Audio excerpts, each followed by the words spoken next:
Okay, back with another video. This one is about Wilder versus Fury 2, the rematch. The most enough time to prepare for the fight. He wasn't ready. He wasn't fit enough. Uh, Wilder was underweight. Wilder broke his hand. Wilder was too light. Fury had a long count. Fury had a short count. Fury outboxed Wilder. Fury put on a masterclass, but yeah, he was on the canvas twice. I don't know. We've heard all sorts of stories, you know. But here's my take on this rematch. Having watched Fury for many years, and was one of the very few people that said that Tyson Fury would beat Vladimir Klitschko at a time where most people believed that Vladimir Klitschko was going to knock him out, so that wasn't going to happen. And on the night, Fury did the business and he beat Vladimir Klitschko. People on this same channel that would shout me down and tell me, hey, there's no way Fury's going to beat Vladimir Klitschko. And he went and did it. Those people scurried back under their caves until the next time. So Fury now, he said the other day that he's the only guy that beat the man. And you know what? The man is right. Because Wilder hasn't beaten the man. He beat the main Stavern. Stavern wasn't the man. Vladimir Klitschko was the man and had the belts. Wilder went down his own pathway with the WBC and he's been champion ever since. And, he is a long reigning world champion and you have to respect that and the amount of defenses of the title Wilder's made. But on the other hand, they've gone through different directions. One's a long reigning world champion with consistency. The other one beat a Vladimir Klitschko who was celebrated by so many people. Vladimir Klitschko would have beaten everybody. If you'd listened to Vladimir Klitschko in that era, not too long ago before Tyson beat him, Vladimir Klitschko was the best thing since Jesus Christ, if you spoke to some people.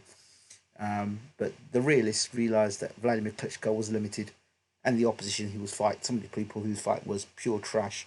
And the thing is, some of the guys that Vladimir Klitschko was fighting, if Wilder fought them, they'd be trash. But Vladimir Klitschko fought them, it was fine.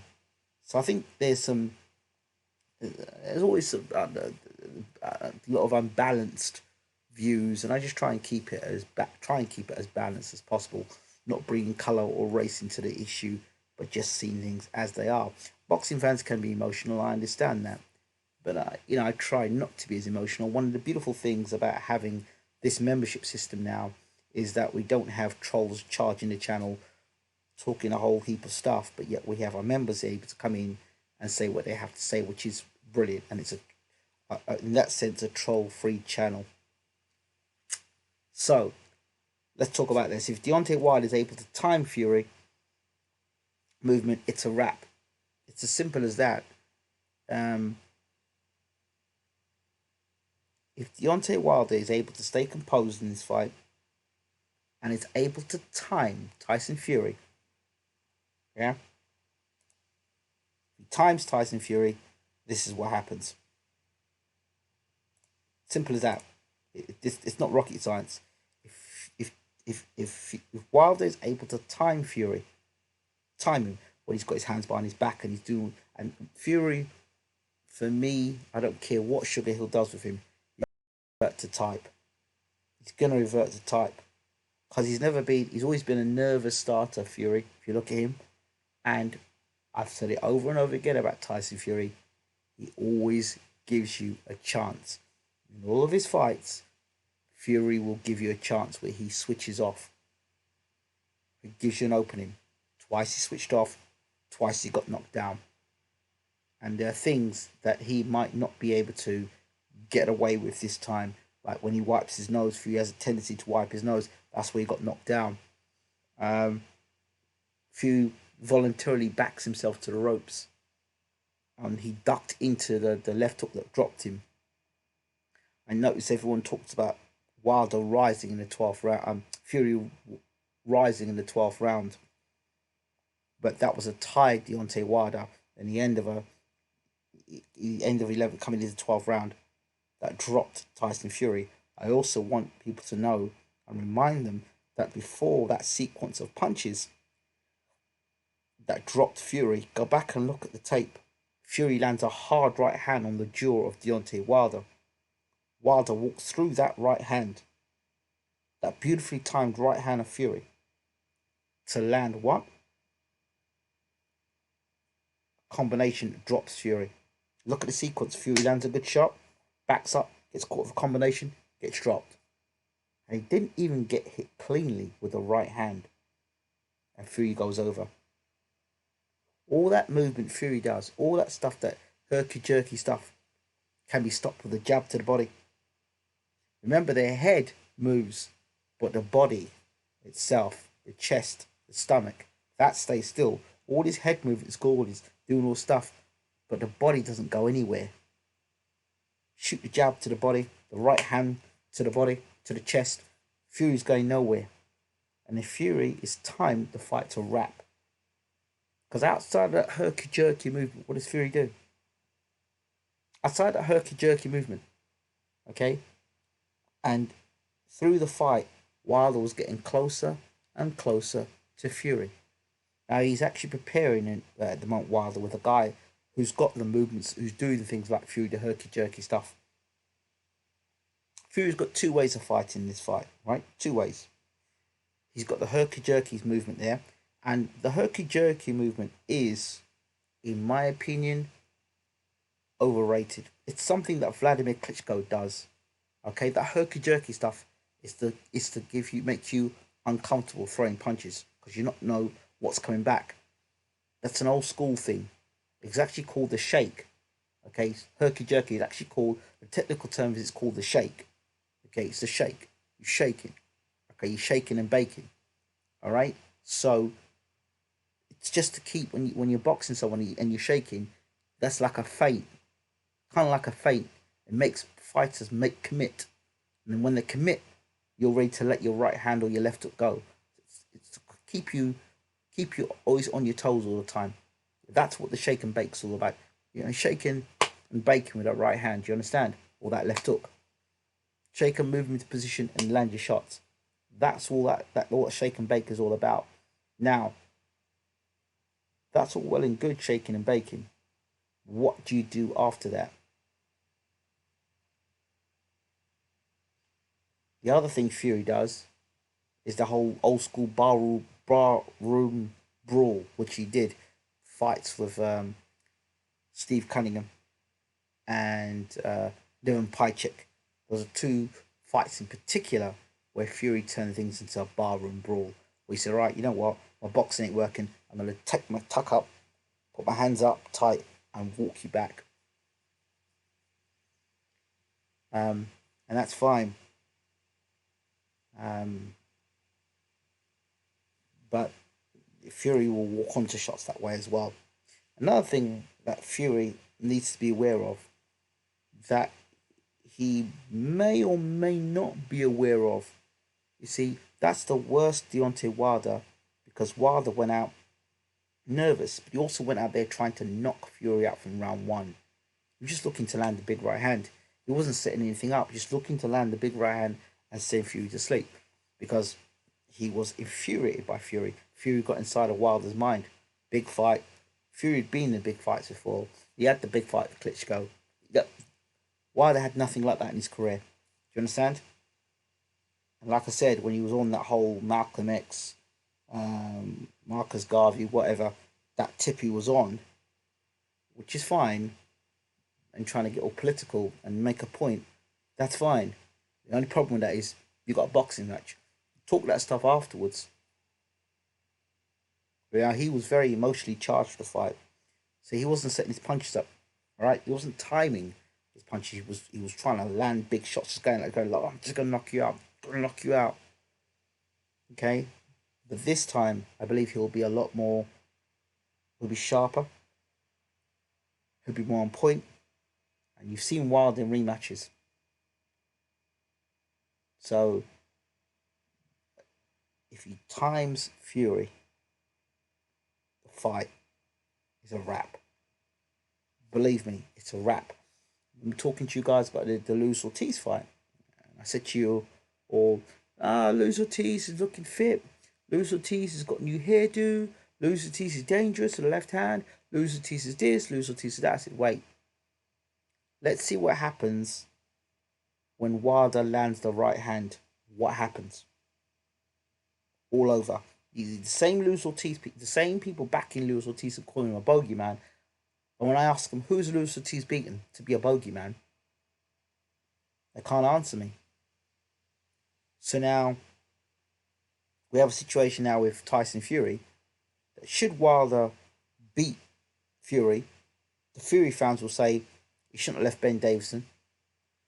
He shouldn't have left Ben Davison. And if he'd had Ben Davison in his corner, then he wouldn't have got knocked out. He came in too heavy.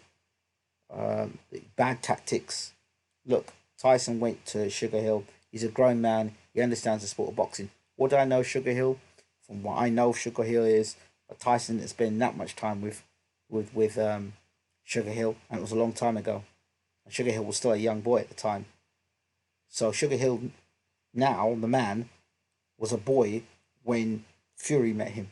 In comparison, think about how long ago it was when around Manny Stewart. And Stewart and Sugar Hill were not that close. They weren't that tight. Not as tight as people would make you be led to believe. So, I don't know. Where this is going with Tyson Fury. I really don't. All I know is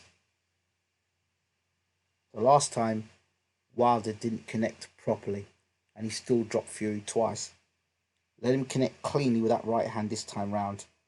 The fight is done. I'm telling you.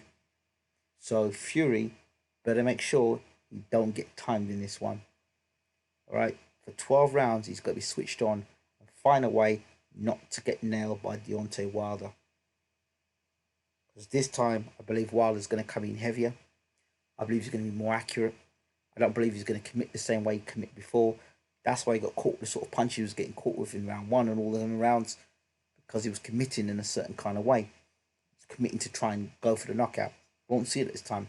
He'll wait for the openings.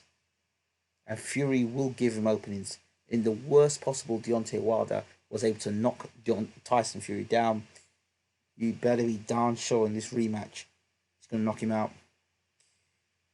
If Fury is predictable in his movement, if he does the same herky-jerky stuff that he's been doing before, it's curtains. It's absolute curtains. So he's going to go 12 rounds without getting nailed in the chin by Deontay Wilder. Maybe the only way there's only one way that Fury can go through 12 rounds and not get nailed by Deontay Wilder. And do you know why that is? It's to nail Deontay Wilder first. Can he do it? Yeah, of course he can do it. But remember, as I said before, when you went to try and nail Deontay Wilder, you saw what happened. I'm not making this up. I'm not being emotional. I'm just showing you in clips. Go back and look at the right hand he landed on Wilder in the 12th round. It's a great shot. Then Fury was on the canvas. So it's landing the right shot at the right time and not getting timed yourself. So like I said, if Deontay Wilder is able to time Fury via the jab, straight right hand to the body. Remember, once they're ahead, once all that movement stops, Fury's a sitting duck. So I also want to make one other point. Everyone talks about the Vladimir Klitschko fight. Vladimir Klitschko and Deontay Wilder are total opposites. Vladimir Klitschko was scared of getting knocked out and he was anti-attack. Deontay Wilder isn't scared about getting knocked out and he wants to knock you out. Two totally different theologies. Two different things. Vladimir Klitschko did very little in that fight. His punch output and his work rate was very little. Okay? He was intimidated by Fury. He was a beaten man before he even got in the ring against Fury. That's a fact. Fury did a good number on Klitschko before they got in the ring and fought. Okay? Go back and look at that fight, which people are calling a masterclass. Go back and look at that fight. Vladimir Klitschko hardly threw any punches. That guy, that night, will never return because since then, subsequently, Fury has abused his body. I know this might hurt some of you Fury fans, but he will not be that guy again. It's not happening. It's not happening. The training he had then, he hasn't got now. Even with all the time he's worked with Ben Davison, at no point in time has Fury looked like he looked when he fought against Vladimir Klitschko that night. And again, Vladimir Klitschko didn't throw many punches that night. Would Fury have been successful with that strategy against a Deontay Wilder? That's the question I ask you. Because now you're looking at a guy that's coming at him and that can land big bombs. Just doesn't bode well for a guy who has an allergic reaction to big punches to go over. It doesn't bode well. It doesn't bode well. You can have all the game plan in the world. You can have your cut man. You can change your trainer. You can go up and train at high altitude. You can learn all the dirty tricks in the book. You could do this and that. You get in the ring, you get hit on the chin, and that all goes to pieces. Now, in all the sparring that Fury's getting, ain't nobody hitting him on the chin the way like Wilder's going to hit him on the chin. And whereas I think Fury's style can be replicated, that herky-jerky shake and bake can be replicated by people who might be even quicker than Fury himself, I don't believe there's anybody around in world boxing today that can replicate that one-punch knockout power that Deontay Wilder possesses. So whereas Fury in camp may be training for this and for that, what he's not prepared for is the power of Deontay Wilder, the speed, time, strength, and power of Wilder that's coming in this rematch. No, I just don't believe it. I don't know what Fury's doing in camp, but I just do not believe there's a heavyweight on the world that punches like Wilder. So you could do all the sparring in the world, but the real key is the first time Fury gets clipped by Wilder, what happens? And if we're to go by what Otto Wallin did against Fury and he buckled Fury's legs, if Wallin can buckle Fury's legs and cut him and do all these things to Fury, then I'm afraid to say it doesn't bode well. Oh, well, Fury, Fury doesn't get hit by. He's not going to get hit by Wilder. Oh yeah, that's what you said in the first time, right? What's the story this time? So we just have to be real. If Fury can avoid getting nailed by Wilder, and he can negotiate that power, and I believe the best way to negotiate Wilder's power is to push him back, and the way you negotiate that power is by doubling up the jab or tripling up the jab and walking Wilder back and stay in close range with Wilder. The strategy I would use, and I don't think Fury can do it, the strategy I would use to beat a guy like Wilder is you just watch the fight between Thomas Hearns and Marvelous Marvin Hagler. That's how I believe you beat a Wilder. Get in close, work on the inside, and just go throwing bombs from the inside. Long reach, get inside that long reach. Don't allow him to, let him throw his punches, but get inside. Roll inside. When he's throwing his punches, get inside and let the punches go. Something like in video games. You actually have to let the boss throw his punches. As the boss is throwing his punches, roll and get on the inside. Roll and get on the inside. Mike Tyson would have been perfect to fight Deontay Wilder. I heard there was a conversation about how Wilder would have knocked out Mike. I don't see. This is one fight I think Mike would have won, because Mike was very good at rolling and getting inside against big guys. Outside of that big right hand and the jab, which Wilder's perfected, he's got a very nice jab. rolling. Don't tell me that Wilder's a better boxer than Tony Tucker. Don't tell me that Wilder throws more punches than Mitch Green. Don't tell me those things. And Mike will be able to slip and roll and get inside.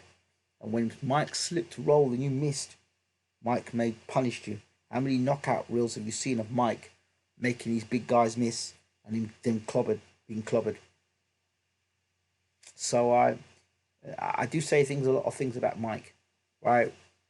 Who did he beat and all the rest of it.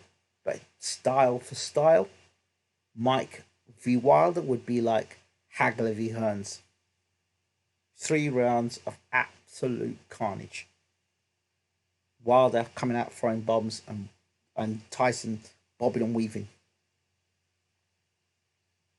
Bobbing and weaving, get inside and letting his hands go. So, yeah. So, that's it. Those are my thoughts on that. Don't forget to rate, subscribe, and leave your comments as always in the comment section. And if you want to be able to comment live in these feeds, please smash the join button and become a member. We'd really welcome you on board.